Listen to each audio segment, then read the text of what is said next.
sirski. Oh.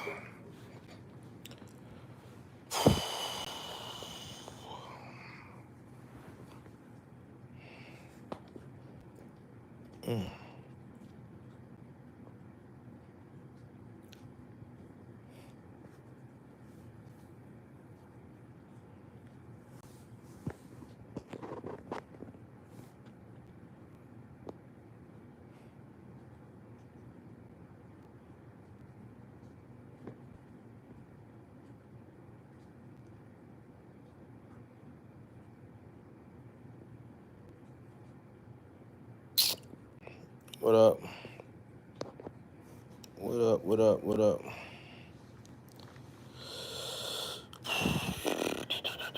What's the deal? What's the deal? Oh, man.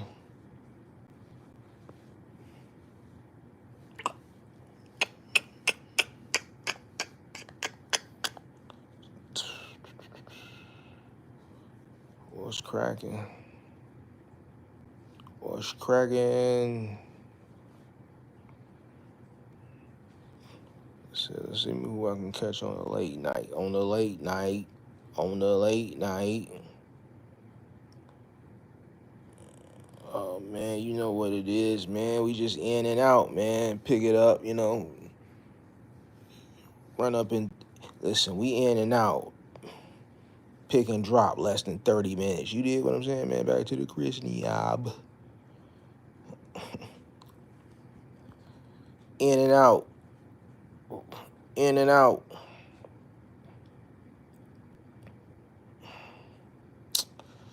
What's the deal, man? I'll pop up and do a Q&A on the late night. See who I catch some of my late night people creeping. On your way to the gig, 10-4, 10-4, 10-4, 10-4, 10-4. Oh, man. What's the word?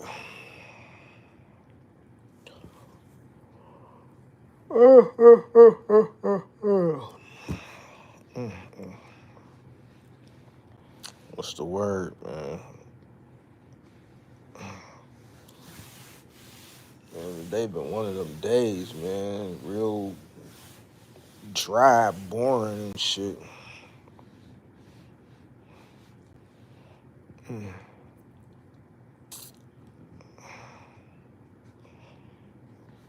we're gonna do a quick little Q&A, man. I said, let me see if I can get an audience on a late night. We're gonna see what happens. We're gonna see what's happening, see if we can get a Q&A cracking real quick. I got about a good 30 minutes. A good 30 minutes, man. Good 30 minutes.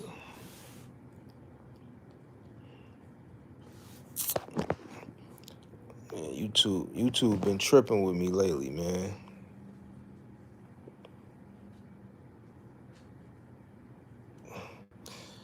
Go to the Modi, then back to OG crib. Words to live by. Listen.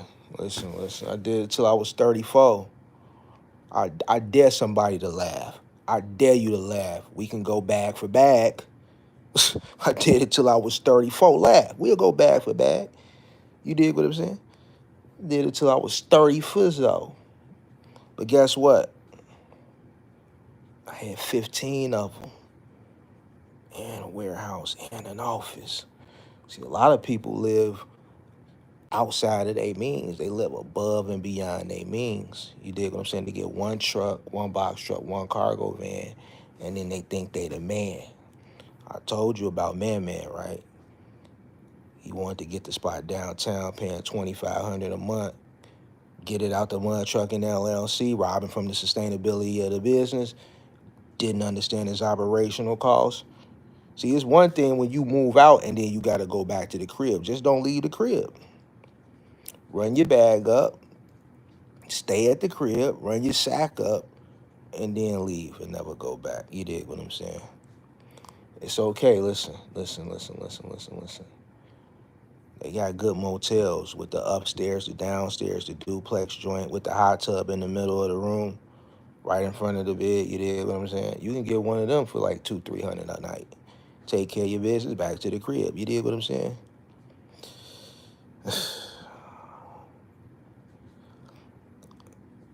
Hey, big bro, you think a cargo van could have fit that one in Skokie? Nope, absolutely not. A cargo van, you would have only been able to get, cause you wouldn't. Excuse me, you wouldn't have been able to put them in sideways. You would have had to put them in the long way, and it would only got two. So that particular order called for a box truck. Cargo van would only been able to get two of them in there. Can you explain cost per mile? I still don't understand it. I know that might sound crazy, but I don't. I got a video that's less than 2 minutes that breaks it down in simple terms. Just go to my channel page, go to my videos, and type in cost per mile. But it's just cost divided by miles driven. But go to the video because I break it down in fixed cost per mile, variable cost per mile, and then combine it for your total cost per mile. I teach people to know your fixed cost per mile and your variable cost per mile and then your overall total cost per mile. So I would go watch that video.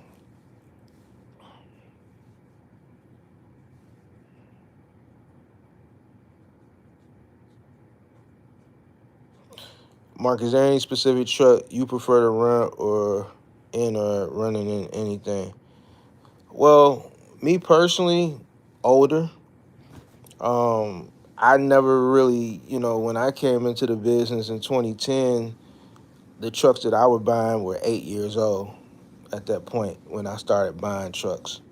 So DAF and all that stuff that y'all got to deal with today is not things that I had to deal with. You know what I'm saying? Um, but if I were entering into the business today, obviously knowing what I know from just being in it a decade and a half, I would still go older. Why? Because I understand the cost. I understand operational costs. I understand the margins. And I understand the margins in this industry are low. So I'm going to do everything to save as much money as possible so I can make as much money as possible. And the best way to do it is to buy a piece of equipment that's aged, but that's going to do the job. Um, so, me, uh, I was buying GMCs and Chevys, C65s, um, 3500, 6500s. That's what I was buying back in the day. I had a Ford. Um, so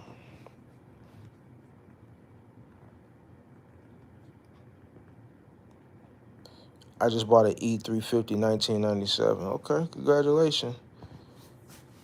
Hopefully it makes you a lot of money. Um, I don't, me personally, I tell people to buy, older equipment. You know what I'm saying? Just make sure you take a mechanic with you. I was the first person on YouTube telling people that. I heard recently somebody, stealing my sauce, but you did what it is. You understand how that shit go. But, new equipment is fine. I've purchased new equipment as well, but, my first new truck that I bought was my fourth truck that I bought. And I had a use case for that purchase of acquiring a new truck. If I didn't have a use case to acquire a brand new truck as my fourth truck would have been a used truck of 8 years old. It would have been another, at that point, I was buying '05s and '06s. So I had a reason to buy a new truck. So when when that opportunity presented itself, my fourth truck was a brand new truck. But if that opportunity that I've talked about in the past didn't present itself, that fourth truck would have been a used truck as well. So I got a 2018 International right now, and it runs like a champ. My next one is either going to be the same or a 2019. Not looking at the new International B. I'm sticking with the Dura Star 4300. Okay, that's what's up. That's what's up. That's what's up.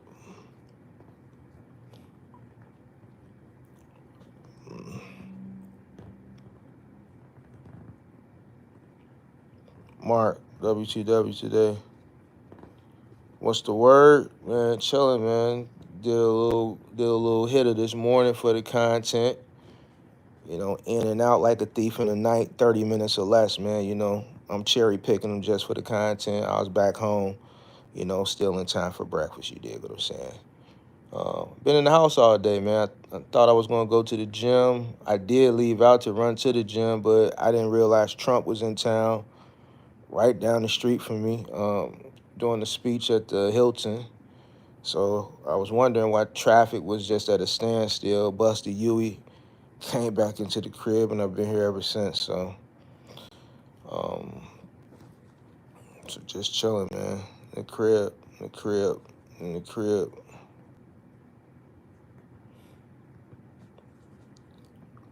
I got a gym in my building. I just don't like using it. I like going out, you know, seeing, what's in the gym. I like to have that little motivation, that little inspiration to give me that extra little push, right when I count that 10 out or that 11, that 12, you get that little inspiration that be in there. You dig what I'm saying? Then you might count out an extra 2 or 3. I might count out an extra 3, take it on to 15. You dig what I'm saying?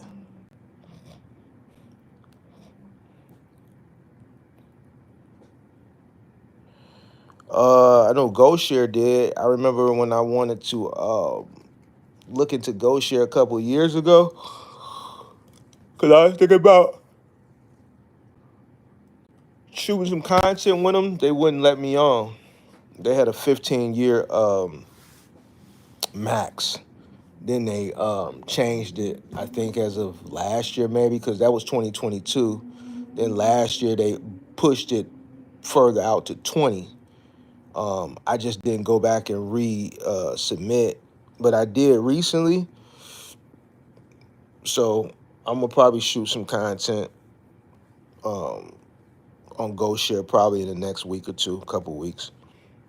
But now they limit is 20 years. GoShare got a 20-year max. So I haven't come across any other app that had that requirement or stipulation. What I think about Hotshots, I look at Hotshots just like flatbeds. I think if a person, if that interests the individual and they don't mind, getting out there in the element, strapping stuff down and stuff like that, then it'll work. Uh, there was opportunity there, special niche. So a lot of people that get into that middle mile, they don't really want to do too much work. They just want to do dock to dock, and that does require some work, strapping, unstrapping, and if it's raining, snowing, cold, you got to be out there. You know what I'm saying? So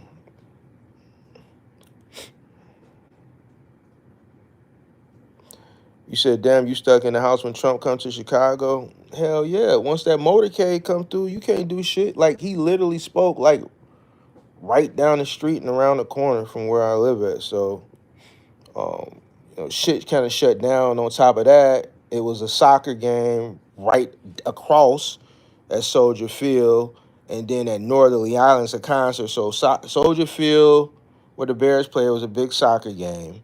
And then in that same little museum campus, you got Northerly Island, and it's a concert, right?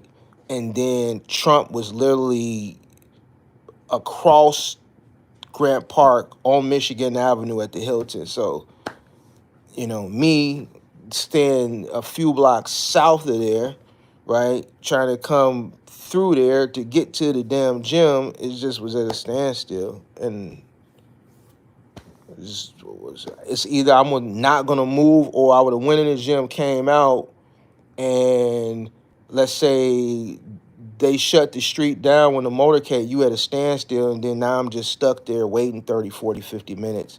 It just said, nah, forget it. So, yeah. It's going to be even worse in 2 weeks when the DNC comes, because, like, I'm stuck here with, Kamala, Biden, the Obamas, the Clintons will be here, every Democratic senator, every Democratic governor, all the motorcades and security, and they're prepping for it now. So probably for a week, that week I'm probably gonna be stuck in the crib. Right, and then we got Lollapalooza this weekend too. So yeah, this is just a hectic week, man. It's gonna be a hectic weekend, and then 2 weeks from now it's gonna be hectic too. That's crazy. When I was working over there earlier, I thought it was because of Lollapalooza, and I didn't know. Yeah, he was in town. He was at the Hilton right there on Michigan Avenue, like right off of 8th and Michigan.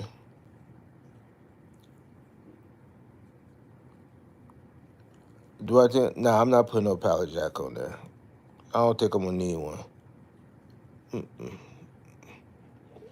I'm not putting no pallet jack. What I'm gonna do though is I'm gonna take those blankets. I'm gonna probably take those blankets. No, I'm not gonna take the blankets. I'm gonna take them speed packs off and put them on the other truck. I'm gonna take them 4-wheelers and strap them on top of the blankets with the dollies. I'm gonna leave the blankets, but I'm gonna get them speed packs out of there. I don't know why. Every time I say the next time I come up there, I'm gonna move them speed packs and put them on the truck, on the other truck, or I might just toss them. I don't got no use for them speed packs no more.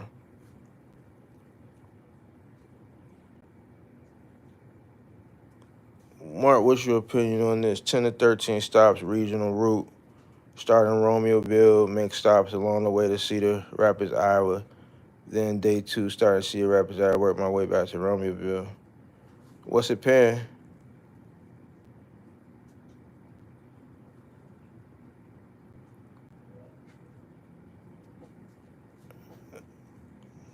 Depending on what it's paying, that could be a quick little 2-day hitter. That could be a little quick 2-day hitter depending on what it's paying. Oh hell yeah. They gonna pay for your hotel? They giving you a per diem and they gonna pay for your telly?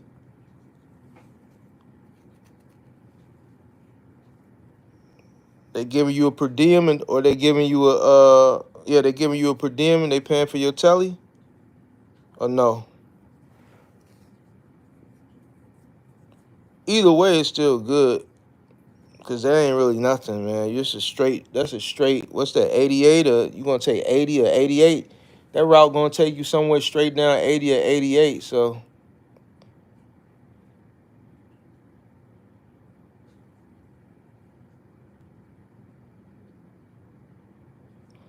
yeah, 9 a day, you can't beat it.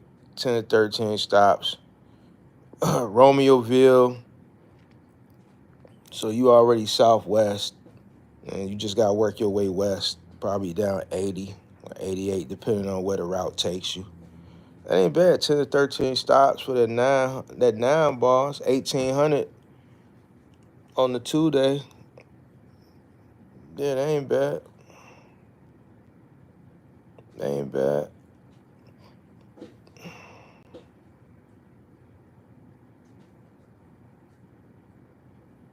Oh, so it's Wednesday and Thursday, then Friday and Saturday. Oh yeah, that ain't nothing, bro. That's right next door. To be honest with you, that's right next door. So yeah, that ain't bad. You ain't putting too much wear and tear, you know. So yeah, I would do it.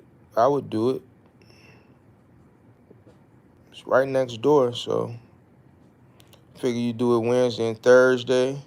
Get back home Thursday, sleep in your bed. Friday, run it. Come back Saturday, you back in your bed. You dig what I'm saying? Yeah, I would do it if I was over the road. It's over the road, but it ain't really over the road because you right next door. But because you run into you doing them stops and it's putting you out there. Your clock going, so you can't turn around and come back to the crib. But yeah, that's simple. 'Cause it ain't putting that much wear and tear on your truck.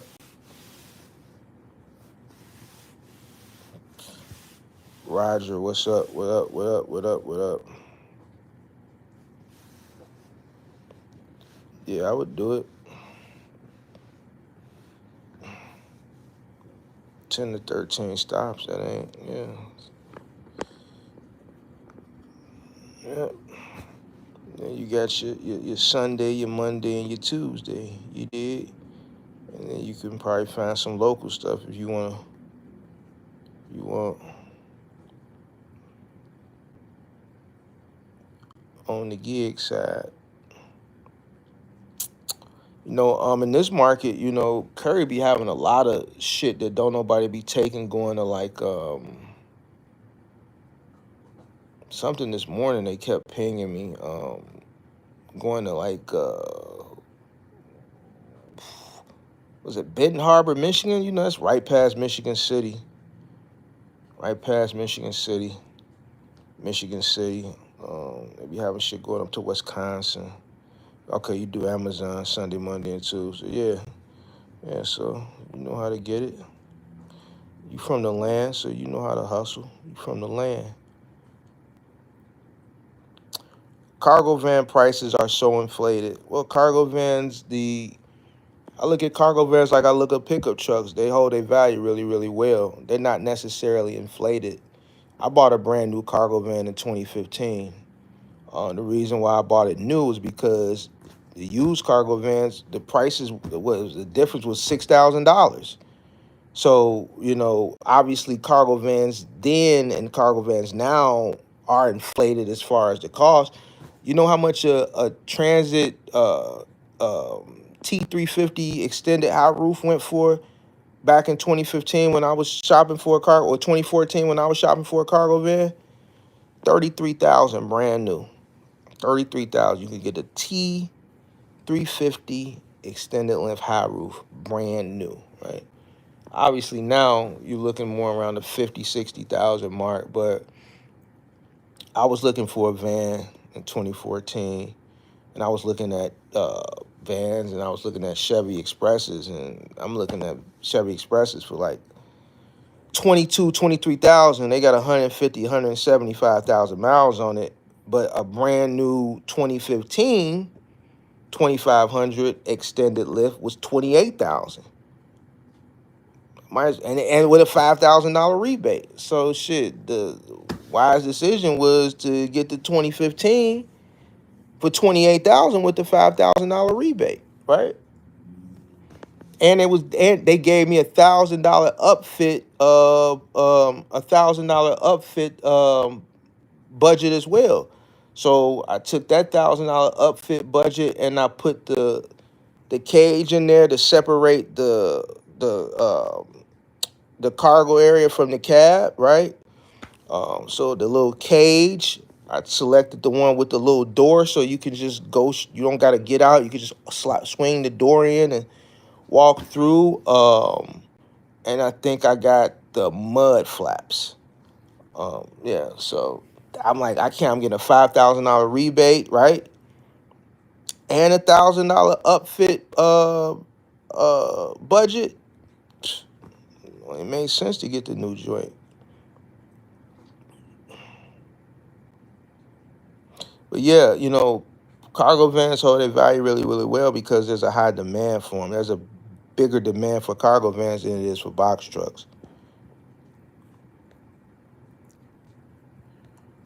What's the farthest you are willing to travel out on a daily basis, or what would be?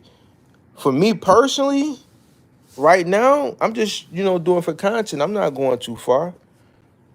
I'm going right outside the city, in the city or a neighboring suburb. So you're not going to catch me no farther west than, man, you know what? I ain't going to lie. I went to, was it Romeoville or Bolingbrook, right? And then, I usually north, obviously, I'm in Bensonville, Elk Grove Village, Wooddale, all up and down Thorndale Road, Skokie, Niles, shit like that. Anything that's neighboring. I'm not going to Grays Lake. I'm not going to Gurnee. I leave all that for cars and cribs. You can have all that up that way. I'm coming out one day a week, maybe two. I'm going to get my little one-hitter quitter so I can shoot my video.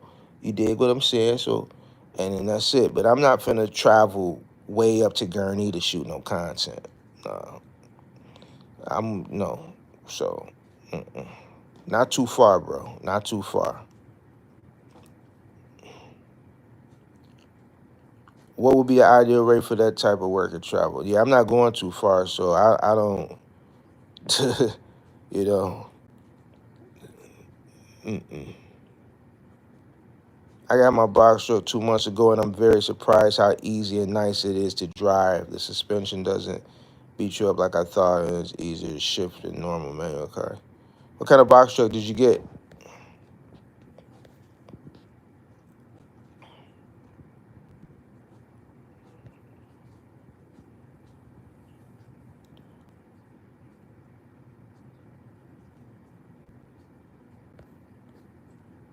Uh, I'm in Cedar Rapids right now. It's right above Iowa City, delivering all these college chicks just moving in their dorms, man. I was just talking about that in the Discord about 2 hours ago. This is college moving season, so going into the middle of this month, it's going to be a real uptick of college moves. Then obviously the end of this month is technically the end of the busy.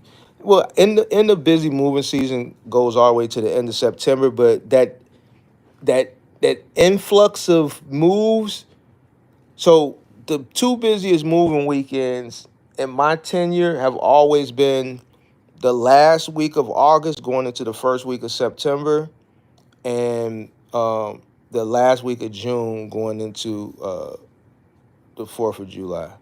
Obviously, May is busy, but that August, that's it, right? Because you got all the college people moving, starting in the middle of the month, moving in to their college dorms. Then you got those people who are trying to move before the cold weather breaks, that end of the summer moving rush, right? So this month, if you are, you know, trying to start up your moving company or looking to make some extra money, and now is the time. Because after this month, it's going to start slowing down unless you got a clientele.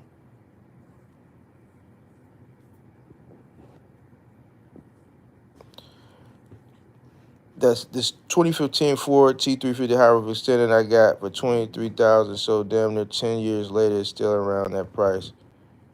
Yeah. So back in 2014, when I was looking for vans, I remember going up to what's that Ford dealership called out in Niles, Illinois? Is that Golf Mill Ford? All my people from Chicago. Is that Golf Mill Ford out there in Niles? I think so. I went out there because I remember I went to look at it. Um, if I were to do it now, if I could do it all over again, I probably would have bought that instead of the Chevy. But I had a so the reason why I bought the Chevy, because obviously I had a relationship with Chevy. The sales guy there has been, all my Chevys, from my personal Chevys to commercial Chevys I bought, even, referrals and shit from, sports cars that I bought without going into what types. And I bought a brand new commercial box truck there. Obviously, my Silverado came from there, my Camaro. So I've just been dealing with this same guy for over 10 years. So it was just easier for me to just call him and say, hey, I see this 2,500 y'all got on the site, man, do the deal. This is where I want to be at. What's the minimum I can get on a commercial loan? He told me, I think it was at 6% at that time. I said, do the deal. Let's give me in at 6%. He worked the deal. By the end of the day, he called me. I'm like, all right, bet, we'll come get it tomorrow. I bought it sight unseen, it's commercial van. I went on to test drive it. It's brand new. Well, commercial, there's nothing in there. It's stock. So, but yeah, I went to Golf Mill Ford to look at the Transit, because they were just coming out. This was a new thing back then. They were just, really coming out. So it was a 2014. I looked at a 2015. It was blue. It wasn't white. It was blue. Not like that Amazon blue, a little different, but similar to that. It was a T350 extended length high roof with the dual wheelbase. And they wanted 33,000 for it, brand new. Um, yeah, if I could do things, if I could go back in time, I would have got that instead. But that just lets you know how much vehicles have, you know, gone up, you know, with inflation for new vehicles in the course of the past 9 years. So Vaughn Gray says, what kind of content? Box truck content. I put a video out earlier today. I did a load early this morning. I did 4 miles for $142. Pick up and a drop off, 30 minutes, in and out, like a thief in the night. So content like that, box truck content. I got a 1995 International with low miles in great shape. Okay. I had 13 stops today. 9 of them were just twin mattresses, drop offs, easy as money today. Yeah, mattresses is simple. Mattress is probably one of the easiest, you know, final mile, curbside, final mile, however you doing, threshold, curbside, white glove, whatever, that you could do. Really, you know, depending on what the mattress is, you could really do it by yourself. Like one person could do a queen, even up and down flight of stairs with the right training. Now, if it's one of those mattresses in a box, then yeah, you're gonna need 2 people. King, obviously 2 people, but yeah, mattresses is simple. What other avenues can you expand with the moving company? What do you mean, can you expand? Moving, you could do local moving, you could do long distance moving. I mean, if you really got your bread up and you know how to do logistics on an international scale, you can do international moving as far as containers is concerned. You can, let's say somebody was moving from, let's say, Chicago to London, you would obviously send a truck to go load everything out, bring it back to your warehouse, transfer that stuff from a truck to a container, have that container go to a rail, put it on the rail, send it to a port, let's say, depending on what country they're moving to, either on the east or the west coast. Once it gets to a port, it goes on a cargo ship. It goes across the water. That's about 30 days, depending on where it's going to. You would coordinate a moving company there or a trucking company there to pick it up, pull it off site, transfer that stuff to a moving truck to a resident, unload. You're looking at international, anywhere from like 45 to 90-day turnaround. So now that's when you really, now that right there, that's big bucks. That's big bucks. Like I know y'all hear me talking about, man, how we would do moves from like Chicago to Cali, and I would like, listen, just to even talk to me before we even, uh, to look at the scope of the job, just to go, we talking about 20,000. Now, depending on how much stuff you got, how many bedrooms, this, that, and the third, it's gonna go for that. But just to come here to go there on just for the conversation, man, it's gonna be at least 20,000. Now, when you're talking about international,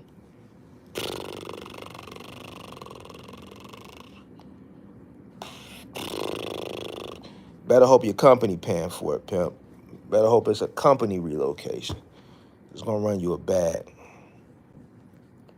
Most of the time when people move international, they end up just selling all their stuff. It's very rare unless they have like heirlooms and really like vintage, you know, just irreplaceable stuff that people who move international take their stuff with. For the most part, when people move international, they either give their furniture away, sell their furniture, and then when they get to wherever it is they're going overseas, they just buy all new stuff. That's the cheaper way to move international. There's people that move like that here on a domestic long distance type. There, person move, let's say, from New York to California. You have some people that'll pay that $30,000 or $40,000, right? Or maybe 50,000 if they go with Mayflower or Wheaton or Atlas, right? Uh, uh, but then in some cases, you'll have some people that'll literally just post everything on OfferUp, sell everything, take that cash from the sale of everything, book a flight from New York to California, and then when they get to California, they'll just buy all new stuff.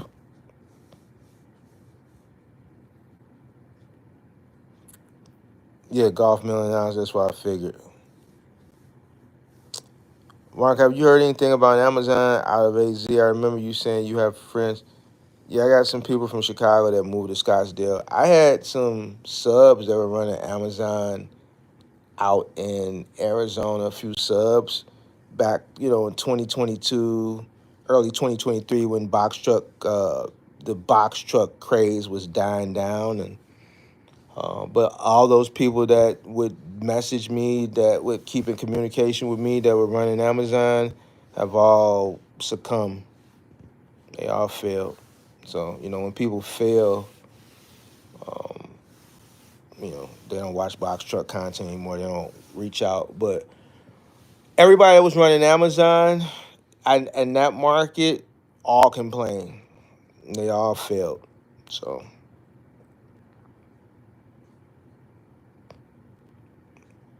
where am I finding box truck contracts? I'm not finding box truck contracts. I'm not looking for them.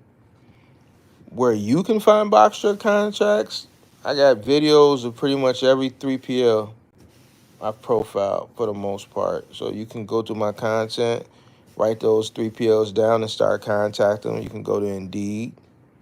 You can search box truck independent contractor or box truck owner operator. Make sure you put your market in and go from there.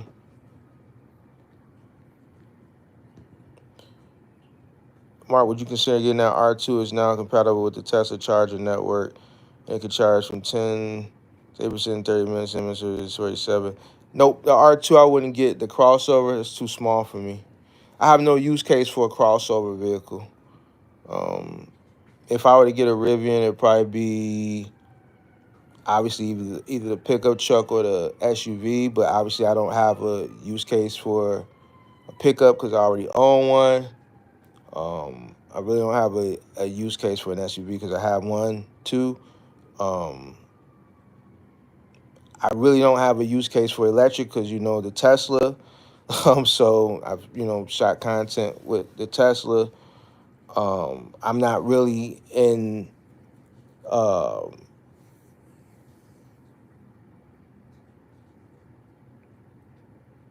I'm not really. I'm gonna be honest with you. I'm invested into it because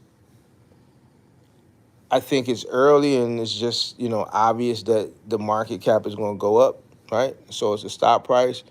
But just having a Tesla, I'm not.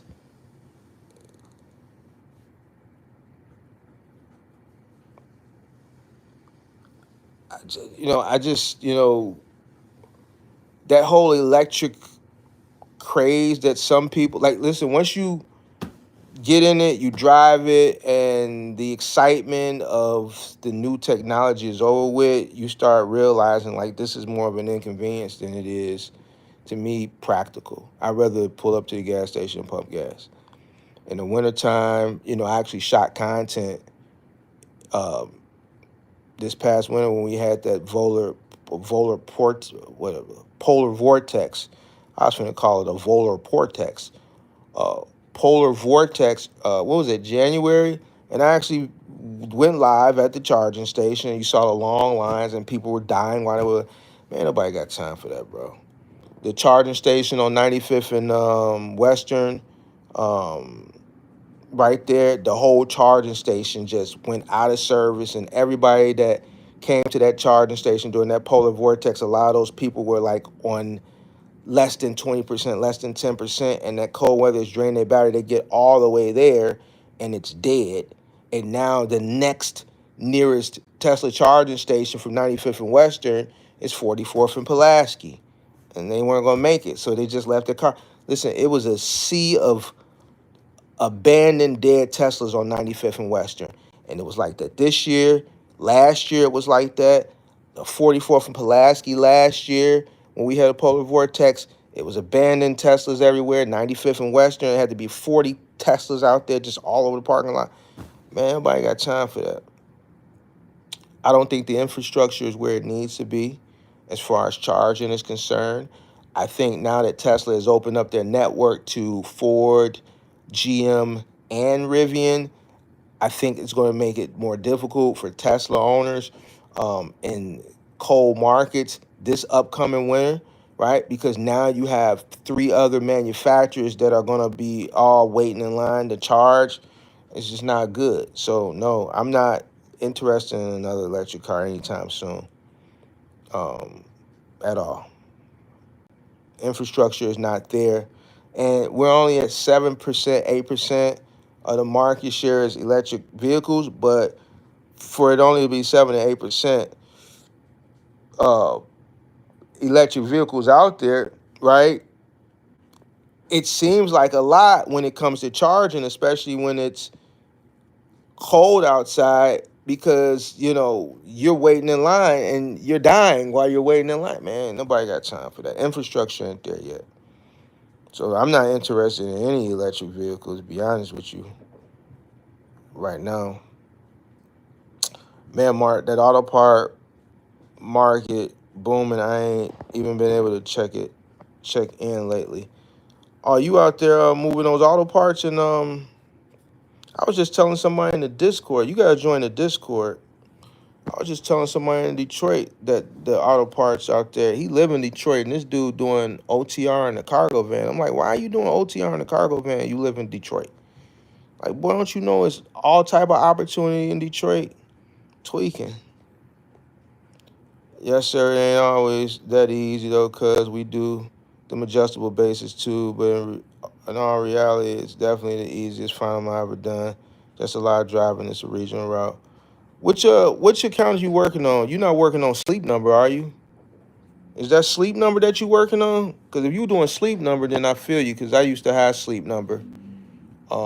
Back in the day, we used to do Sleep Number for a company called Installs, which got acquired by NAL, which ultimately got acquired by CRST. Yeah, but we used to do it too. If that's what you're doing, Sleep Number. Which show I never thought about international. What are the best ways to find long distance moves, ad campaigns, any websites you use? So I never went out and looked for long distance moves. Just once you get a footprint,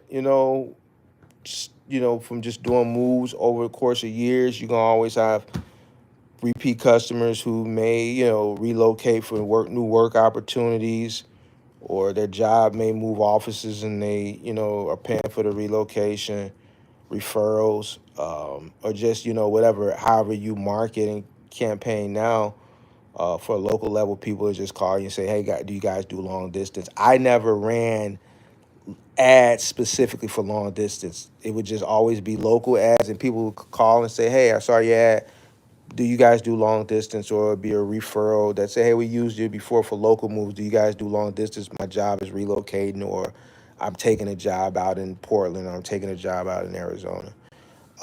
Even with paid leads, I never um, uh, paid for leads in a niche long distance category, because those leads are very, very, very expensive, over $100 a lead, and there's no guarantee you're gonna get it. So I just let the long distance leads come to me, just from doing a bunch of local moves, and the referrals will start leading you into long distance moves as well. I'm on the new, is it a waste of time to pull up to a 3PO trying to get a contract? Nope. I tell people all the time, pull up. Just like you can apply online, you can apply in person. Probably better apply in person because you can talk to somebody. I would pull up with my truck, make sure you got everything that you need, your articles of incorporation, your SS4 form, all your documents, everything, and just apply there in person. What's up with the black card service? You still getting in? No, after my research, I decided not to. It's too much competition here. There's a lot of opportunity here because we compete between we're in the top 3 for convention centers between us, Vegas, and obviously in Atlanta. Uh, compete number 1 and number 2 for the most busiest airport between us and Atlanta. So as far as, opportunities for black car services here, right? Because of conventions and the airport and shit like that.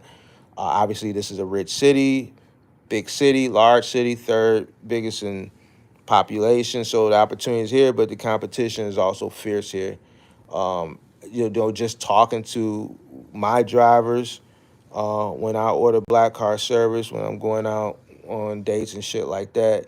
Um, the past year, I've been, just more engaging with the drivers, and they all pretty much have the same sentiment. They say the same thing. They all work 100 hours a week. They all say the same thing. It's a lot of competition, and it's not as sweet as it once was. A lot of the old taxi cab drivers have converted over to obviously rideshare, and a lot of them that work taxi cab drivers primarily have uh, transitioned over to the car service. Not all of them went just to basic economy rideshare. A lot of them did go over to the black cars. You figure that they're paying $1 million for a medallion, they can buy $125,000 Escalade, right? You know what I'm saying? So, um, to me, I never wanted to start it to actually be the driver. I wanted to start a business. It makes more sense to start a brokerage. But what I did, discover while researching that business is that there is another opportunity for transportation logistics, as far as transporting passengers, that may not be as tapped into as the black car service, and that's wheelchair accessible vehicle uh, transport. What I've noticed is a lot of hospitals, dialysis centers are utilizing rideshare. So they have um, Uber has a platform specifically for like hospitals, dialysis center, where they can have like a traffic coordinator um, summon rides on the ride sharing app for Medicaid customers that need to come in for dialysis, customers that need to come in that would typically take some type of like I don't know if they got this everywhere, but here we have what's called pace, and then they'll pick those people up and then they'll drop them off. So they're just like hailing rides through rideshare, but they don't go through the app like you or I would go through if we were requesting an Uber. They have their own, I forget the name of it, but they have their own like commercial uh, Uber type of platform, and like there's a traffic coordinator that orders rides, and it'll coordinate it and send it to the passenger, and then they'll tell them what type of car to look for, which it really don't go into detail from what I understand. And some of those vehicles are wheelchair accessible, so you'll see like the Toyota Sienna that's outfitted with the lift. But that right there, for me researching the black car service, is a lane that is not fully tapped into yet. So that may be an opportunity. Not something I'm looking to do, because another thing upon my research, which I kind of knew, but this kind of refreshed my memory on it. Passenger transportation is a lot different from cargo. Insurance is a lot different, a lot higher, because you're dealing with people, right? God forbid something happen, and you're in logistics transportation for people, is different than something happening when you're in your box truck or your cargo van. That truck or cargo van flips over and the parcel spews out into the street and it's damaged. That's fine. You'll file a claim or you'll pay it out of pocket. But the key thing is all that stuff can be replaced.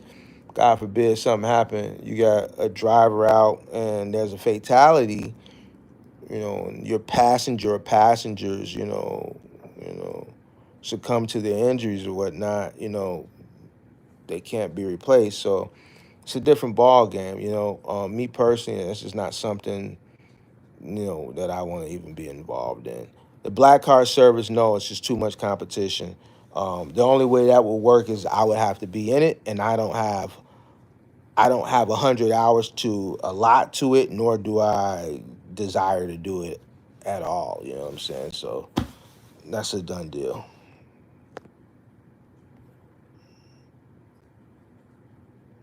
If that would be a soup line at the charger station on Western, you still wouldn't consider the pickup even if you had type 2 charger you could charge at home. So if I get a Rivian, it's because my investment in Rivian is going to pay for it, because I dollar cost average every day. I have a nice bag of Rivian. If the price continues to go up to what I expect it to go up to in the next maybe 5 to 10 years, then I'll probably reinvest some of my profit into a Rivian maybe at that point. But right now, I have no use case for a Rivian or any electric vehicle. I'm not even considering another electric vehicle. I don't even want one. The only way I'm probably gonna get another electric vehicle within the next 5 years is if I'm forced to get one because most of the manufacturers have fully converted almost over to electric, and I'm in the market for something new. If I get a pickup truck, if I was to get rid of my pickup truck right now, it wouldn't be a Rivian. I'm looking at, um, I really want an F350 because I wanna lift it and I wanna do some things to it. I wanna put some 30s on it. You know what I'm saying? I want to do some shit to it, or a F250 Black Widow edition. Um, those are what I'm looking at. If I was to get rid of my Silverado, I'm looking at an F250 Black Widow or F350 that I'm gonna do it nasty. I'm gonna do it nasty. Like I'm gonna have the coldest dually in the city. But in reality, neither one of those is gonna fit in my garage. I know the F250 Black Widow with the lift kit, it can't fit in my garage. I already measured. The 350 definitely can't fit. So that's what I want. Rivian is not even in my thought process as far as the pickup truck and the SUV. So as far as pickup trucks, I'm just gonna keep with what I got. So no time soon though, I'll tell you that. Said Mattress Firm Tempur-Pedic. Okay, that's a good account. Pays really good. Who you got it through? Is that through Cardinal? Who you got that through? Hey Mark, I'm starting my training with NJ Transit today as a bus operator. I've been an owner operator with my box truck, but I want to keep my business going by switching to a cargo van. So what'd you do with your box truck? If you're gonna become a bus transit operator for New Jersey Transit, who's running your box truck? Or did you sell your box truck and you're gonna buy a cargo van and put somebody in it?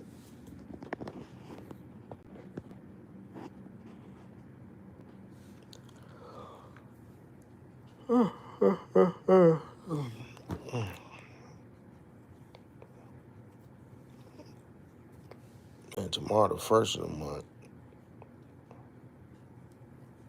and July came and went. Like, man, that shit came and gone. It seemed like yesterday was the 4th of July.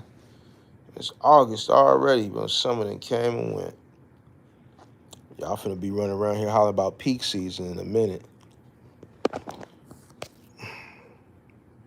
Y'all finna be running around here hollering about peak season.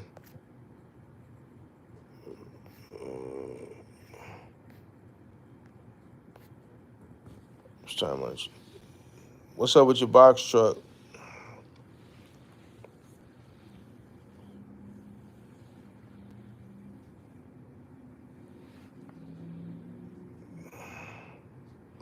You selling it? 3C, it's a small 3PL holds that account. Okay. You gonna sell it for a car? Why you getting out the box truck business? If you don't mind me asking. Joe, mom laughing. Yeah, they're gonna be about another, your favorite content creators gonna be selling these people a dream, talking about peak season. I ain't gonna do no peak season content. I'm gonna let them be the smart guys. I'm gonna let them forecast it. You know they ain't gonna forecast it though. They was real quiet last year after that first year. I embarrassed them. So they didn't do no content last year. We gonna see if they forecast it or they just leave it alone. I'm gonna stay away from it. I don't care no more. I done showed people that I know what I'm talking about, so I'm gonna let y'all figure that out on y'all own this year. I know come September, no October, people gonna be coming to me asking my opinion, but I'm gonna I'm gonna leave that for somebody else this year.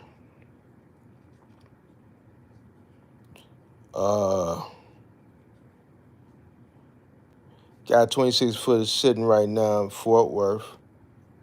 What can I do to make some extra bread with it?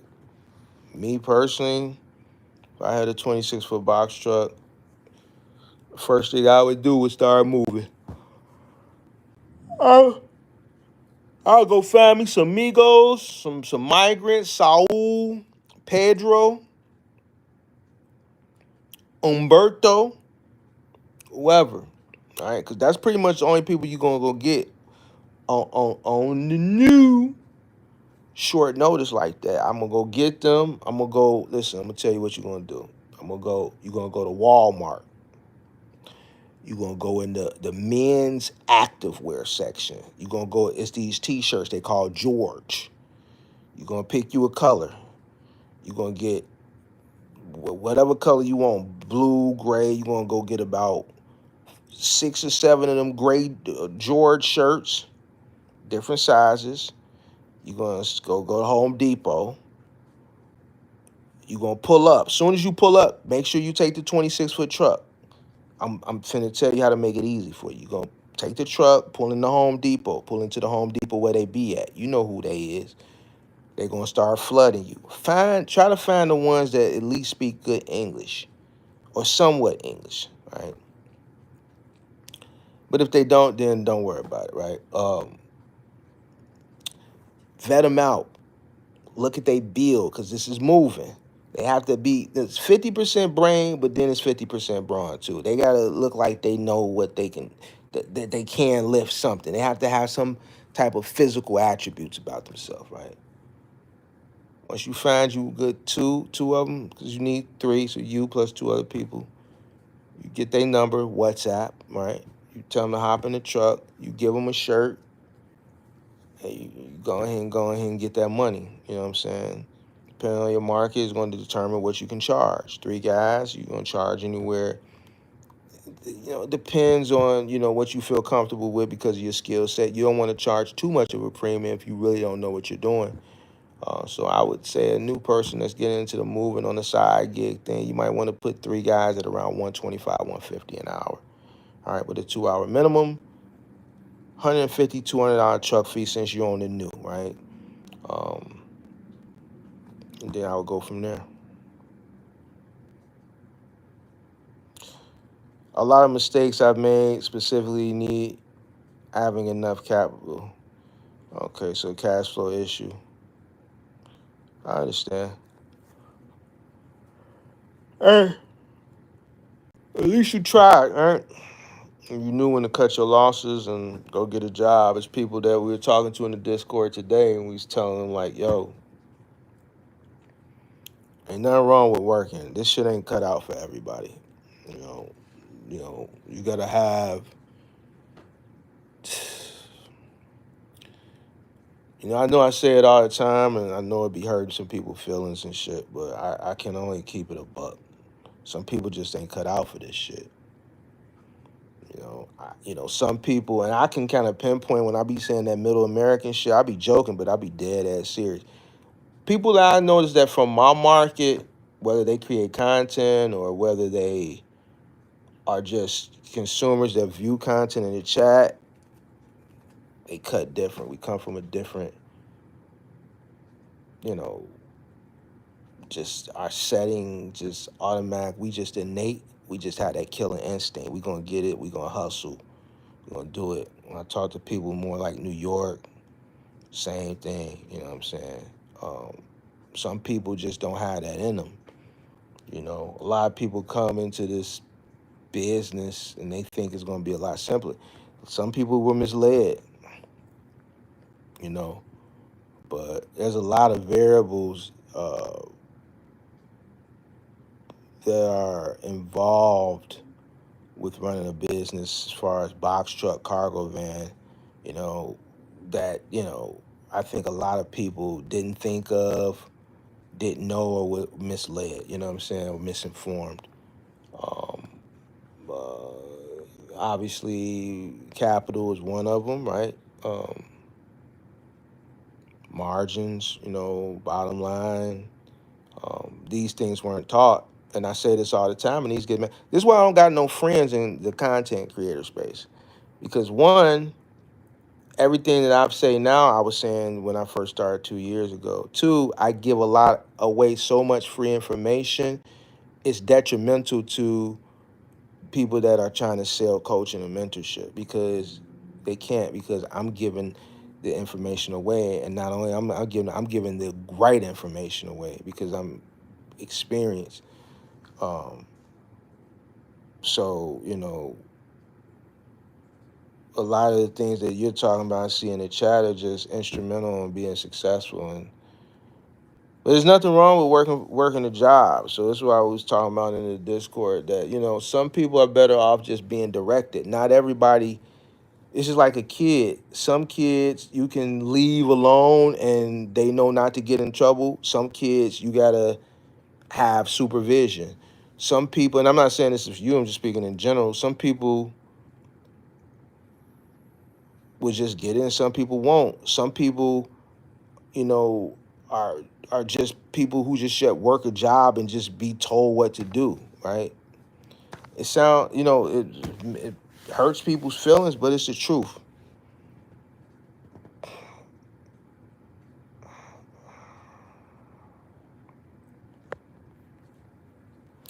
Was using it for last mile delivery with Siva, but they are trash. Yeah, Siva, we have them here in Chicago, but um, they don't really have a lot of market share here when it comes to Final Mile, but they are here. But then peak seasons with Final Mile is true peak. When I do local route and it's 19 stops, 44 pop, home by 3 p.m. Hipston Park is different. Well, peak season with Final Mile and um, OTR, right? Even with Amazon is a little bit different. And I tried to explain that to people, but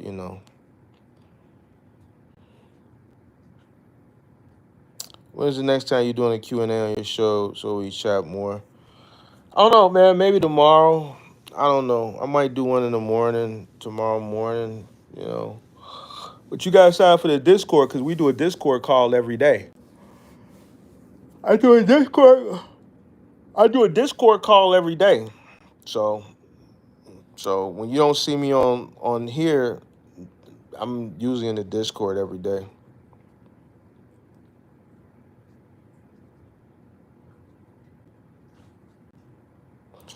So you have a few employees. I call those type of folks hammers. Can work but can't think. I don't have an MC. Needs to get a seasoned one. Well, if you're doing local work, interstate, you don't need an MC.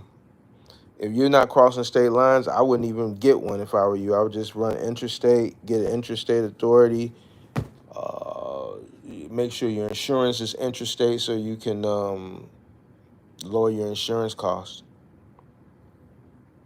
So, not knowing having my CPM not capital. Yeah, capital and cost per mile is very, very, very important when it comes to running this trucking thing. So both of those are very, very instrumental. But that's something we talked about in the Discord earlier too. Um,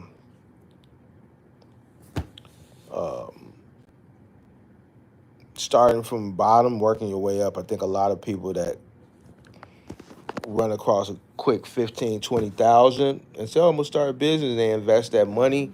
Once they invest that money to get started, then that's it. You ain't got no working capital. And having working capital is very important when starting a business. If you start from humble beginnings and you work your way up, you're building your working capital by utilizing what you have, and your operational cost is low. So a lot of the money that's coming in, you're able to put it to the side and save it because you don't have an exorbitant amount of money or an exponential amount of money going out.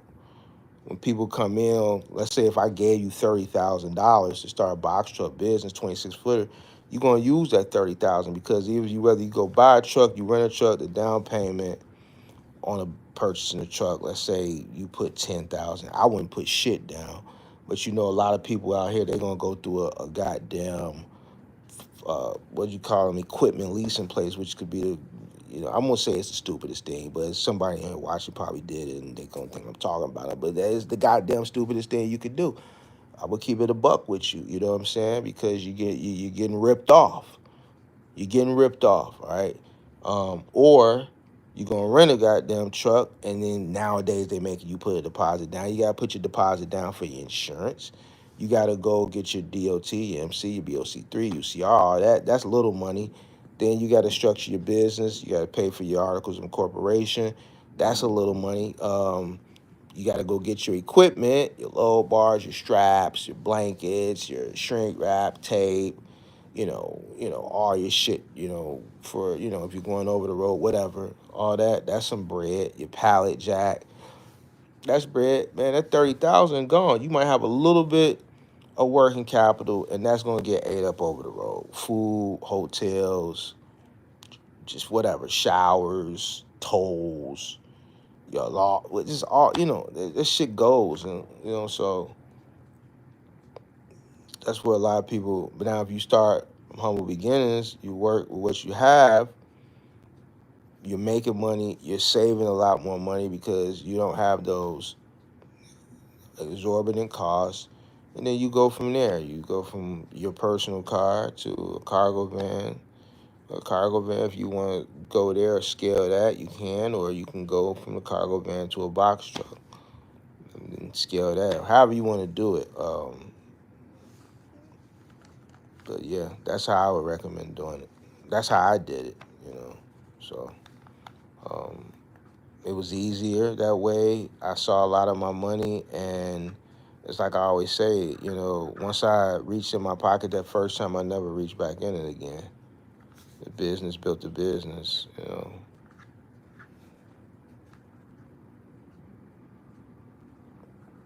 Amazon requires an MC.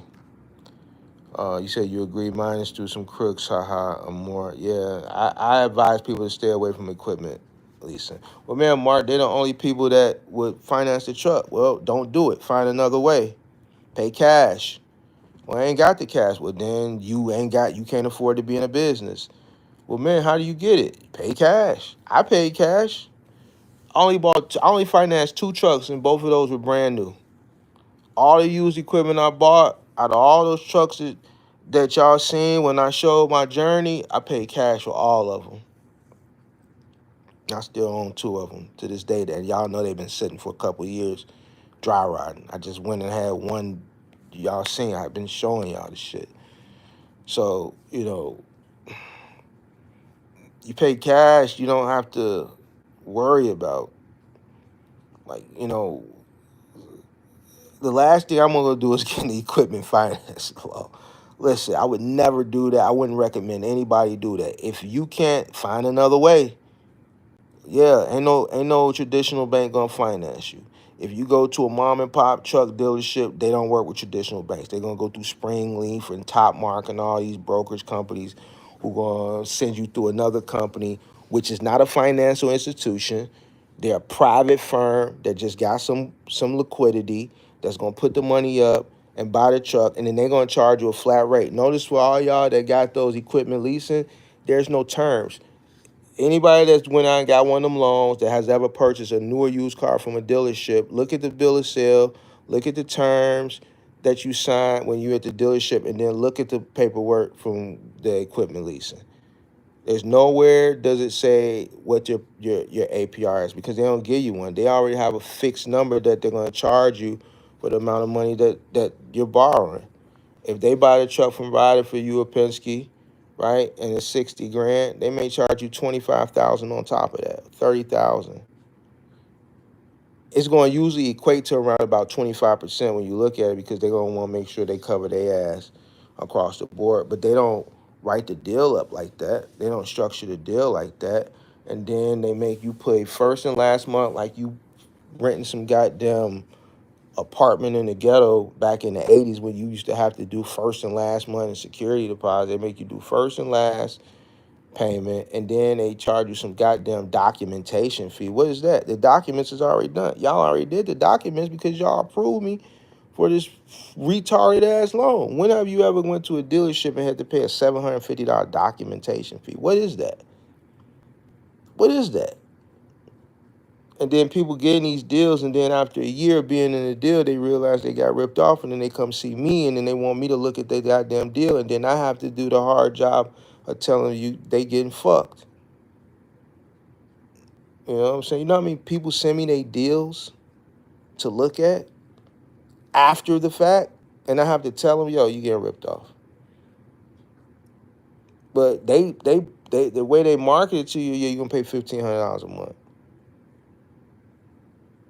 for 72 months or 84 months or however they structure the deal. Then when you times that times however many months versus what the car, you spent 30,000 more than what you got done. Listen, you done bought another damn truck.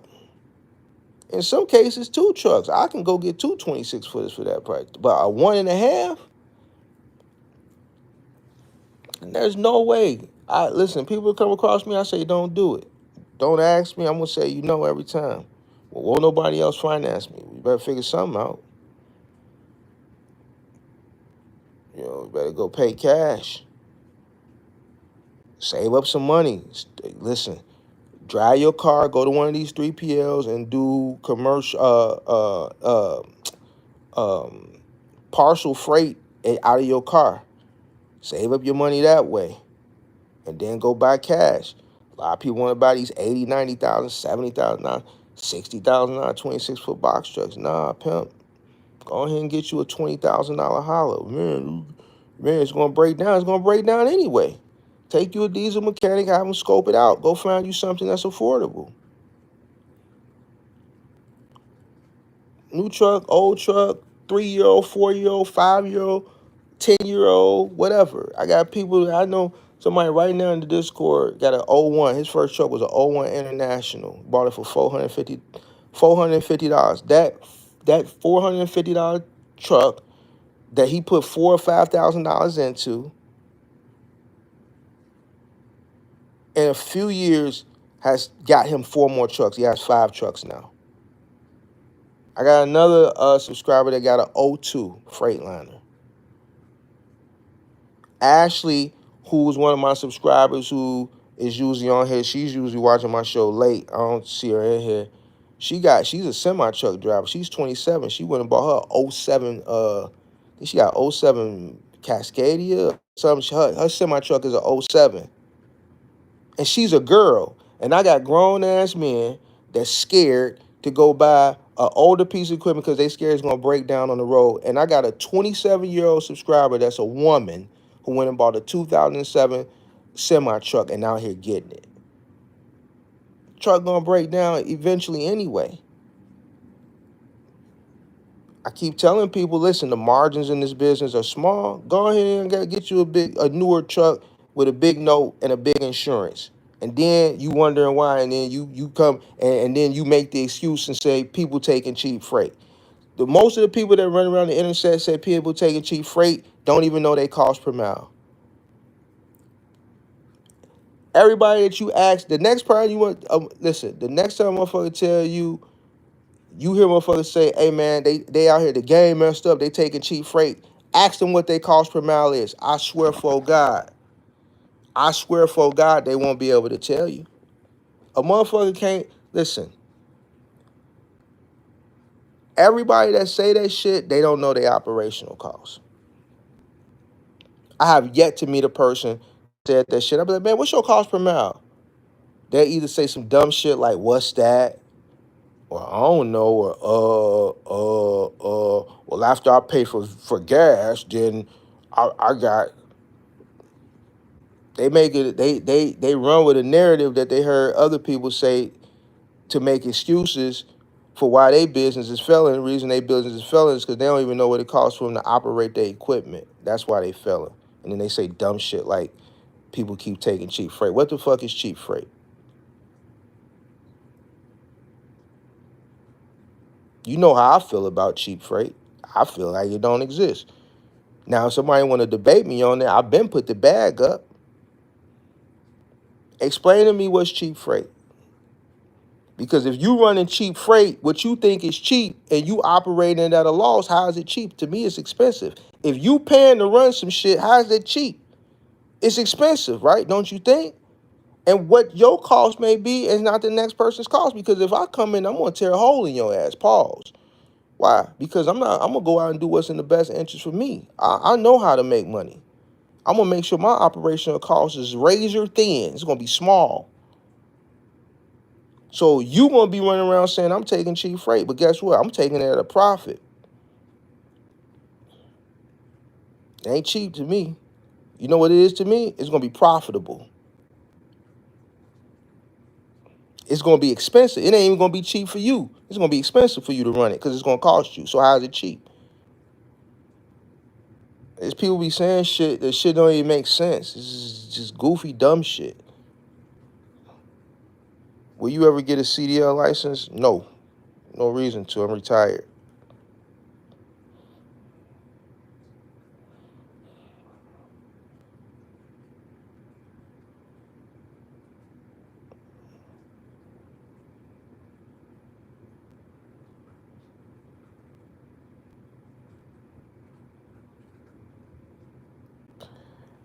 Not trying to move for less than $3 a mile, Percy. My time is valuable. I don't know about y'all. Operation cost is high.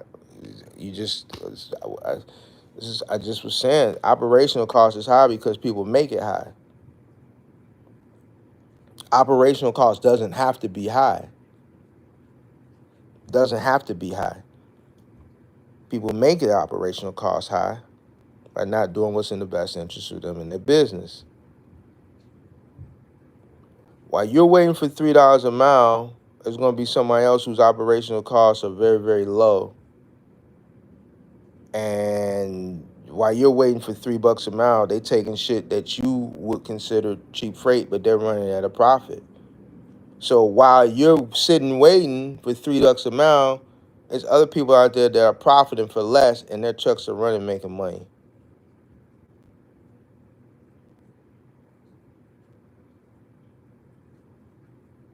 Will a 16-foot box truck do the job, or is it 26 a must? Depends on what market you're in and what you're looking to run a 16-foot box truck to do. So if you watch the montage live stream I did where I showed my journey and I showed all my trucks, most of my trucks were 16-foot box trucks. I was able to make a M a year plus with majority 16. Obviously, the 26-footers would do moving, and I had some 26-footers doing final mile, right? But a lot of I had an account with Office Depot that was 9 vehicles. I was running 6 16-footers and 3 vans for that a day. My 5 to 9s for IKEA, I was running 3 16-footers for that. I was running 26-footers in the morning. I was running 26-footers for moves. I was running 26-footers for appliances. But because I had accounts that required an abundance of truck, most of those, like my office supply accounts, that was mostly 16-footers. So it all depends on the market and the account. But you can absolutely make money with 16-footer. Even on the moving side, if you start a moving company, a 16-footer could do up to a 2-bedroom, a standard 2-bedroom, given that whoever you got operating that truck, the team knows how to pack. Right? If they don't know how to pack efficiently, then you may want to go up to a 1-bedroom or a 1-bedroom plus den with a 16-footer. But you can get a 2-bedroom, a standard 2-bedroom and a 16-footer. Granted that you have a good pack, a team that knows how to really pack a truck, or one person on that squad that knows really how to pack efficiently. So yeah, 26-footer, 16-footer, all depends on the market and the use case of what you're using each piece of equipment for.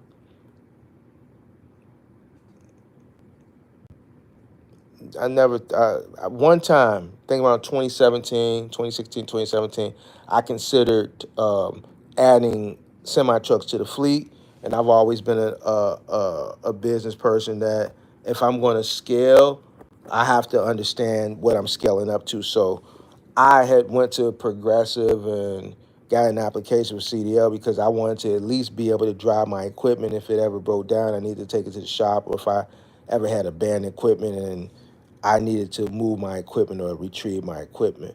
I didn't go through with it because I just didn't have the time. Now at this point in my life, I have no reason to start a semi truck business for magnitude a multitude of reasons. One, I understand the landscape and the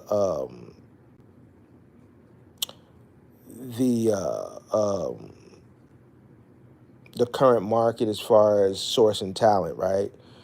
I saw what's happening now coming 6 years ago, right? Pandemic came in 2020, unbeknownst to the world.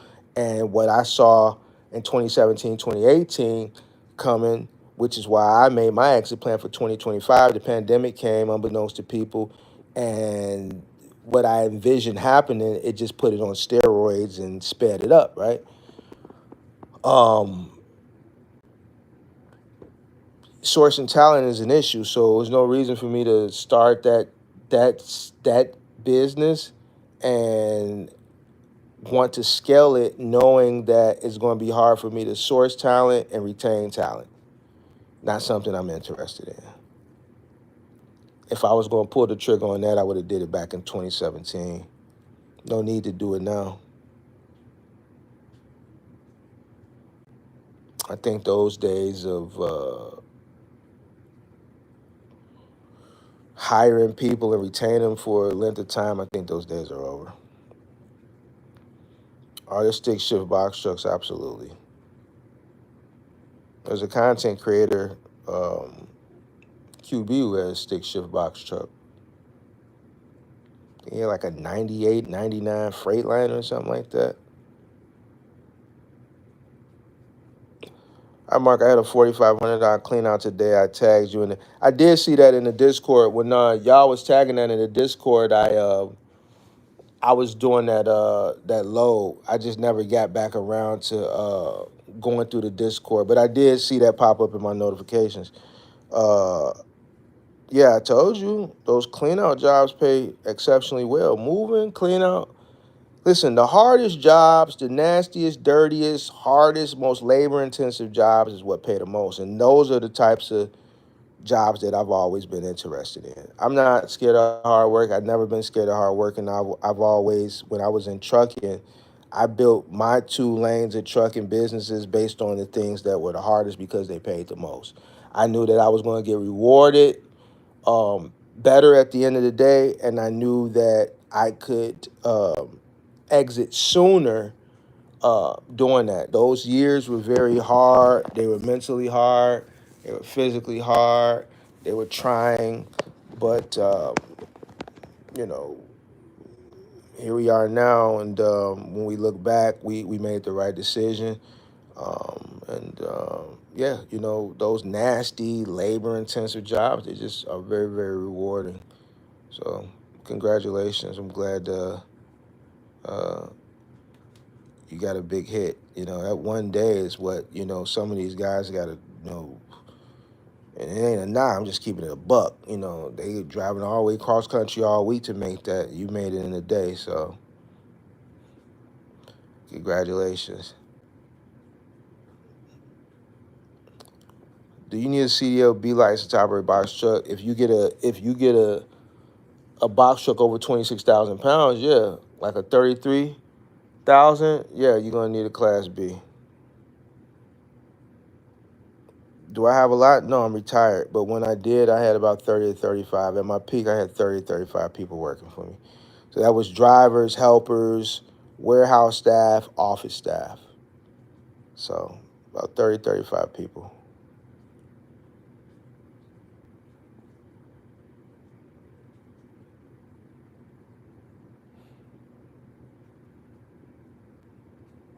I did content on my journey from my beginning all the way to my peak over the course of, at that point, 12 years, 12 and a half years.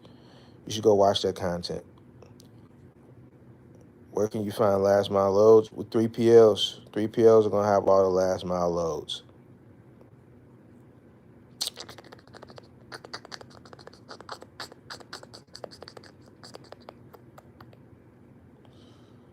Lean Breezy, peace, peace, peace, peace, peace, peace, peace. Make sure y'all join the Discord. Link is on the channel, on my home channel page. That's where, we link up daily and have daily discussions on trucking and networking. A lot of jewels over there. Tonight I'm just chilling. I thought I'd jump on late night. I haven't done a late night live in a while. I was gonna do it in the studio, but I didn't feel like sitting under all them lights and shit talking. I said I'm gonna sit up here where it's dim at.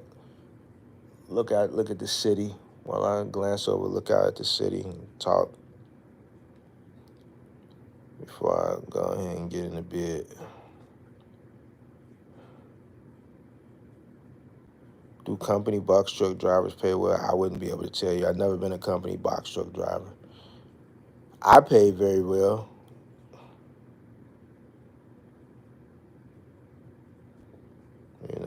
So it all depends on who the owner is. But I don't know. I can't tell you from a company perspective outside of my own. So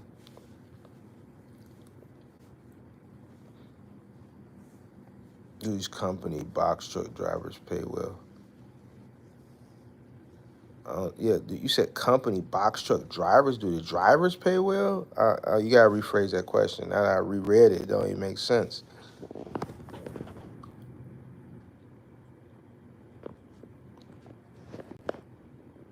Oh.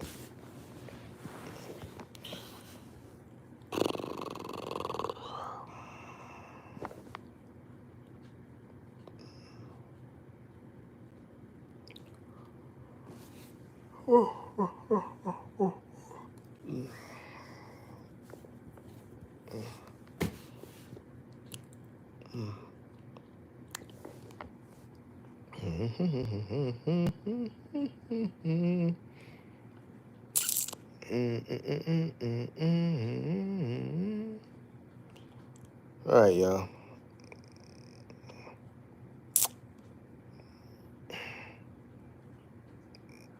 Let's see, nobody got no more questions.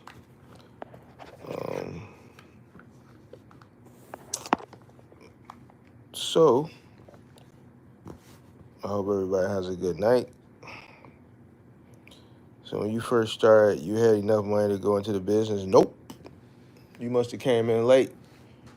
Like I said on the early part of this live and most lives that I talk, I started with nothing. I didn't have a dime. I started with what I had, which was a pickup truck, a Chevy Avalanche. I did a live stream about a month or two ago, and I showed my journey from start to damn near retirement. I started with a pickup truck that I had and an ad on Craigslist. And I took that all the way to 15 trucks. And those are 15 trucks that I owned. I would operate more than 15 trucks.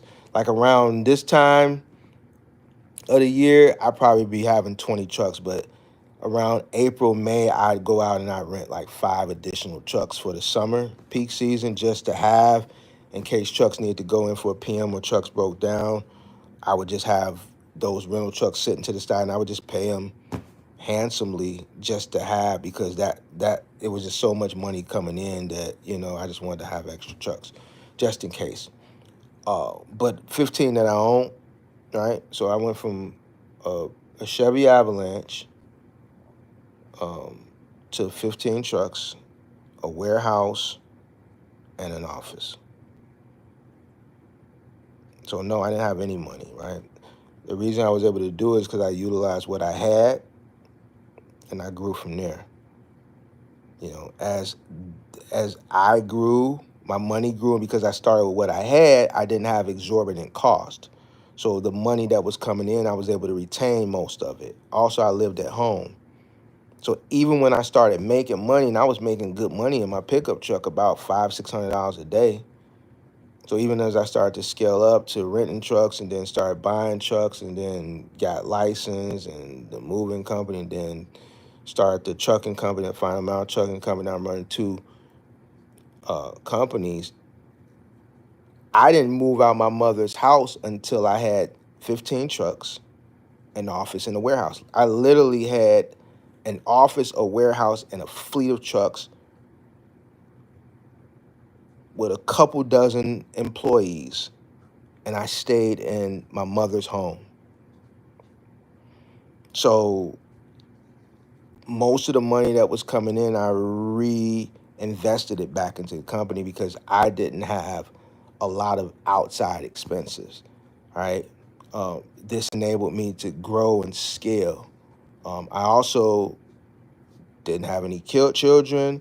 I didn't get married, even though I was uh, dating someone that was pretty much on the brink of getting married. She gave me an ultimatum. She said, "I'm gonna give you 6 months to move out your mama crib. You got more than enough money. Why do you still live at home? If you're not out your mama crib in 6 months, I'm gonna leave you." 6 months came. I was still there, and she left me. Do you think I care? Absolutely, I didn't. That's why I was still there, because I had a plan, and I stuck to it.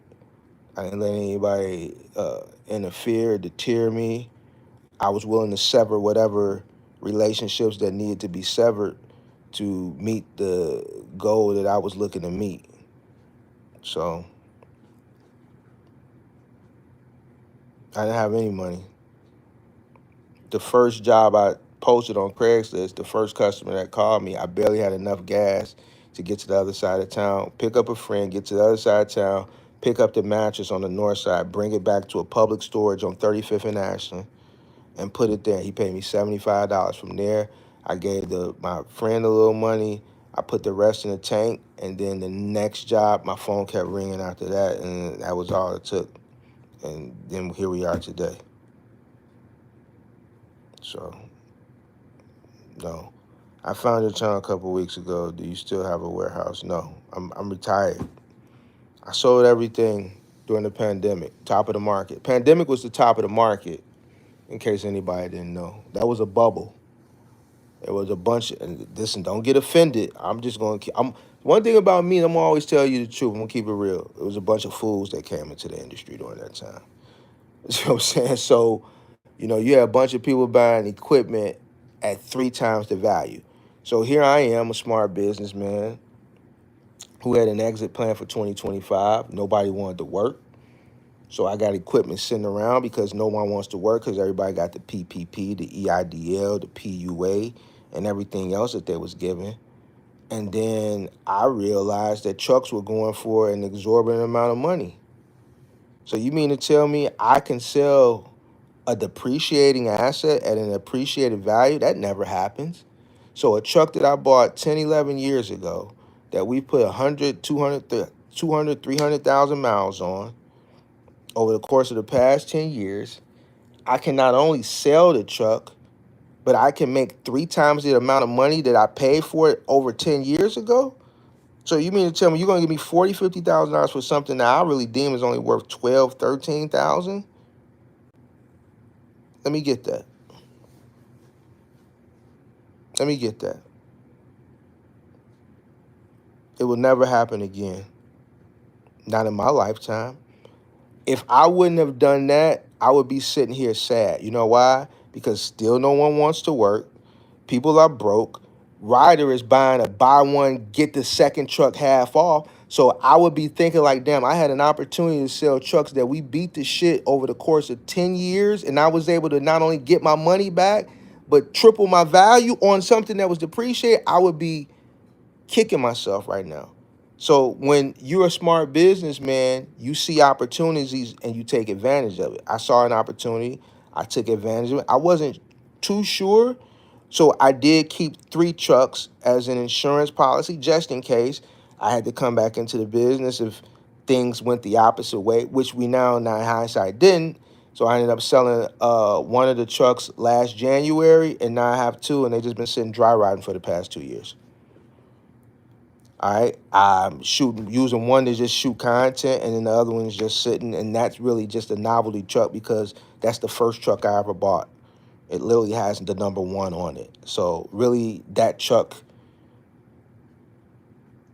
it's costing me to just let that truck sit and dry rot because that's the first truck that I ever bought. I spent money to park it. I still have it insured. So, but yeah.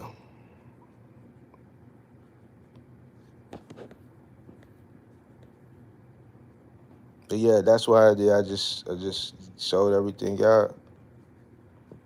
I made the right decision. Can people still use a pickup truck? Absolutely. Um,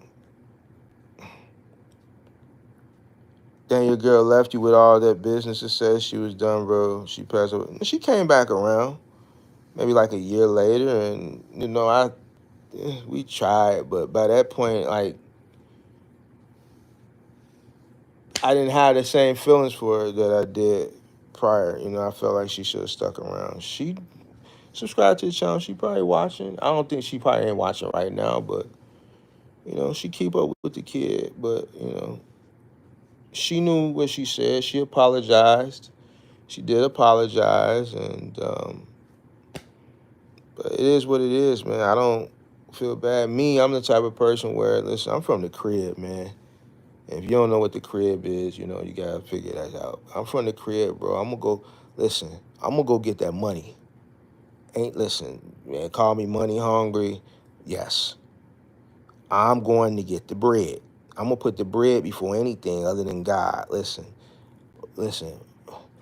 If mama called me, if it ain't pressing where phone them gotta come, I gotta make a call. Hey, phone them, go over there. Y'all closer. Man, mama said, man, somebody snooping. Go ahead. Yeah, take the 30 popper with you. You dig what I'm saying? If it's not one of them type of calls, if it's, can you come on over and power wash the garage? I said, listen, if it's a bag in front of me, hey, man, you gonna have to wait. I'm finna check this bag. Listen, I might send Migo and them over to do it. Is that okay? Can Migo coming over there? Okay. Yeah, you checking the bag? All right, go ahead and check the bag. Send Migo over. Okay? So, listen, I'm going to put the bag.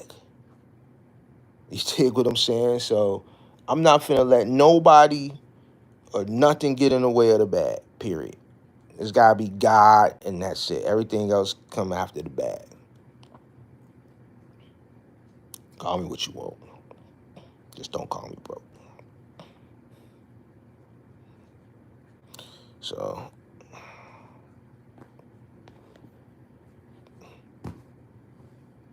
you're not lying about them pandemic prices, Mars. Zuzu still trying to sell their new equipment for 100 to 120K, and they will sit on their equipment for the next few years.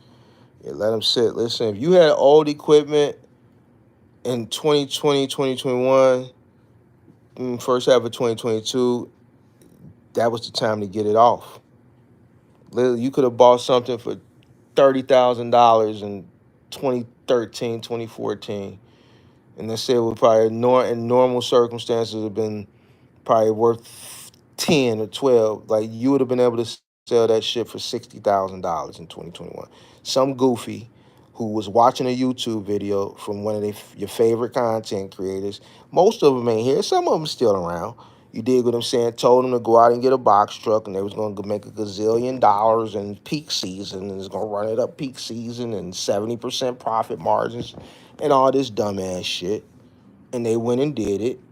All right. They didn't tell them about none of the shit that I talk about because they didn't know what they sell because they was just getting into the industry they self. It's the blind leading the blind. And people were so much of a fool, they didn't even see that. You are subscribing and buying mentorship and coaching from literally somebody that just started a month before you did. And they told you that because they video said, just bought my first box truck, new box truck business owner video posted 3 weeks ago. Hit the link below. Let me show you how to run it up in the box truck. How you going to show me how to run it up? And you just started 3 weeks ago. But guess what? A lot of people clicked that link and bought those courses with their dumb ass. See, I'm the only one that's going to really keep it funky with you because I don't really care. You can subscribe. You can unsubscribe. It don't matter to me. You know why? I ain't got shit to just give you sell you anyway. I ain't sell you no mentorship. Never did. I don't even do coaching no more. You know why? Because half the people, the waste of time talking to them. They ain't gonna never get it. Ain't gonna never get it. Waste of time. So listen, you gonna either catch these gems that I'm giving you for free, you gonna comprehend this shit and apply it and going out there and take this news that you can use and make it work for you, or I don't know what to tell you. You know what I'm saying? But that was the best time to get rid of your equipment. You made money hand over fist. I know I did.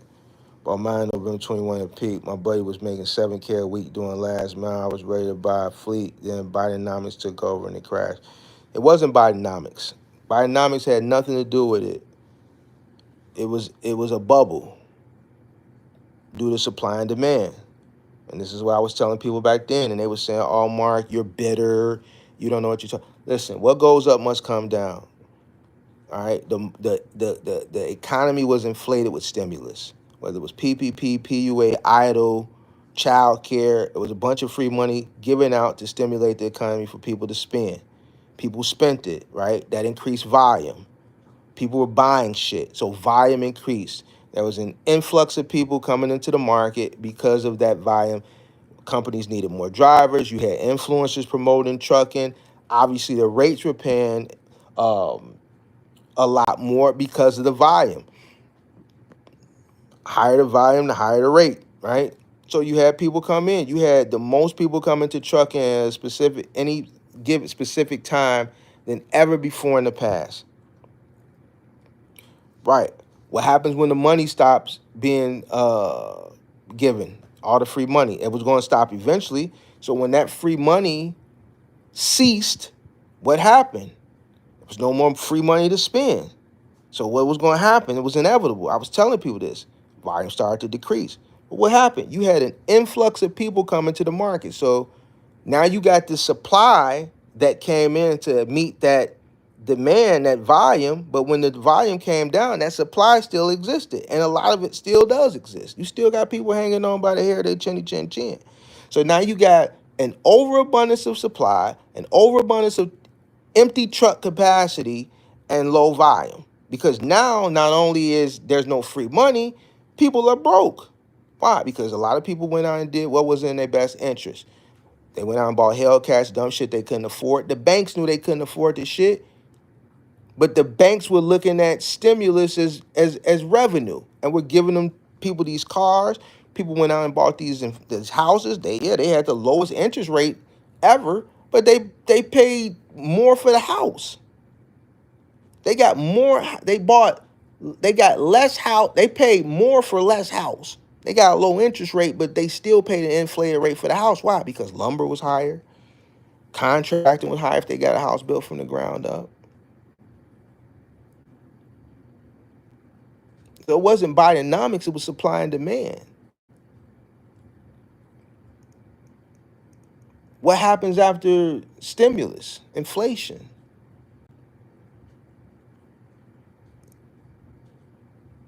Job loss. It wasn't Bidenomics, it was inevitable. It had nothing to do with Bidenomics. As soon as that money stopped, volume was going to stop as well. Volume was going to decrease. If everybody's getting free money, they're going to spend it. As soon as that free money stops, the spending stops. But now you got more people competing for less freight.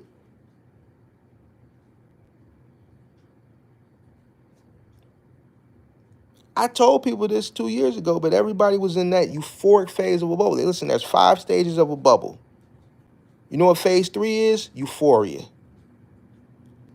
People were making so much money during the pandemic because of the increased volume due to stimulus that when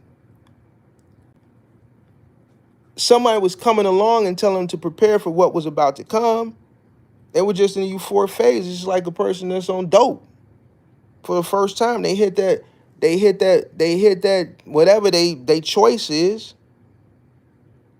You can't tell them nothing. They high off whatever it is they high off. People was high off making money. The most money they ever made in their life.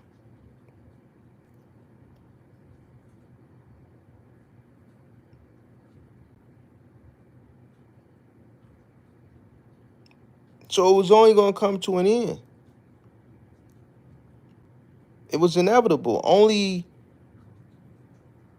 And what used to get me upset when I used to create this content and I used to tell people this and I used to get so much backlash from viewers. And this is why I talk this shit that I talk now and I don't get the backlash. and I dare somebody, bring your 15. We back up to 15. I I I dare you. Because I thought other people had common sense, and then I realized common sense ain't so common. I don't. It just was crazy to me how people just really thought that that shit was gonna last forever.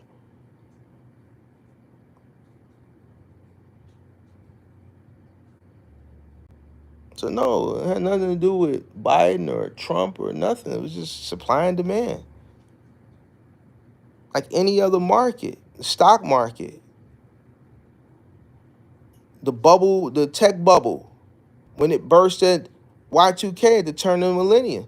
Like, did they think that those tech companies, those early on tech companies, were going to keep going on that run that they were? No, that bubble was going to burst eventually. The EV bubble, the stock bubble of 2020, the AI bubble of recent, Nvidia,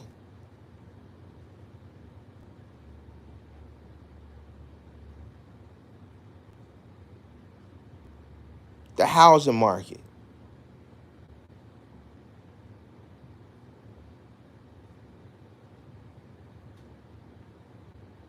It's not going to last forever.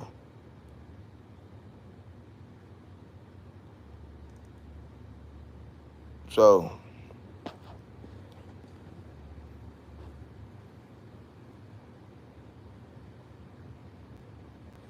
I gotta see. You really came from nothing, bro. Respect, appreciate you, appreciate it.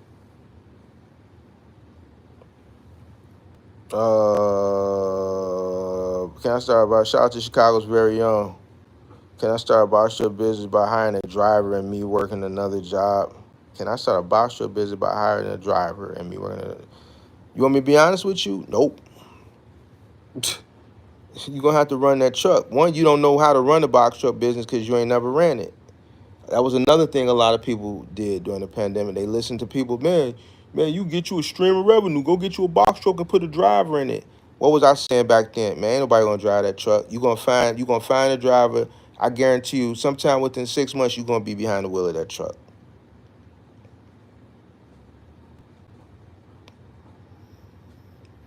How can you run a business that you never ran or don't know how to? You do hire, let's say you do buy the box truck, you hire a driver. How do you know if the driver's selling you shit or not? Once the driver finds out you know absolutely nothing about your business, he gonna take you on the ride of a life.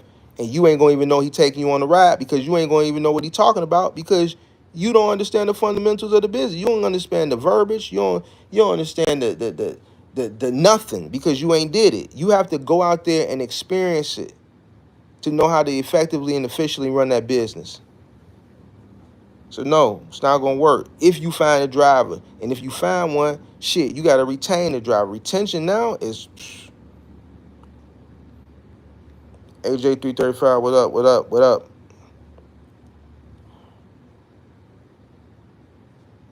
I'm gonna get my crane operator license, got 6K, but it's worth it. It's good to have multiple skills. Okay.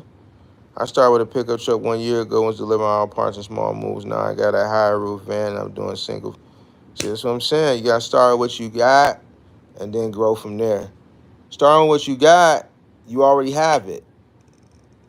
So there's no initial startup cost. And because of that, the money that you're bringing in, you're able to keep more of it, which allows you to save more, which allows you to scale the way I say you should scale with cash. So you don't get caught up with these equipment finance loans because those are pretty much the only people that's gonna mess with you, and then you're gonna be coming to me crying and complaining. Wish I had seen your channel back then. Haha, I'm learning 1,700 a month at a time now. Oh wow. At least my other business can float that till I find something else that pays well with that truck. 1,700 a month.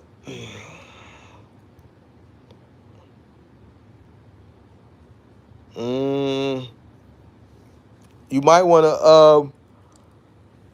to see if you can lease it out or rent it out on one of those commercial renting sites. I forget the name of that renting site. Not Turo, but it's a commercial rental site. I can't think of the name of it right now. It's late. It's on the tip of my tongue. I would see if I can rent it out if I were you, since you're not doing nothing with it.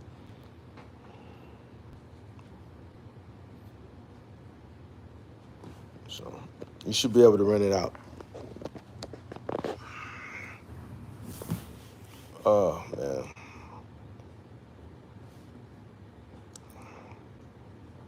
All right, man. I said 30 minutes, man. I've been on this thing for almost 2 hours answering questions on some bored shit. I'm finna go sit my ass down somewhere. Well, I'm already sitting down. I'm gonna take a shot and lay my ass down somewhere. All right, y'all.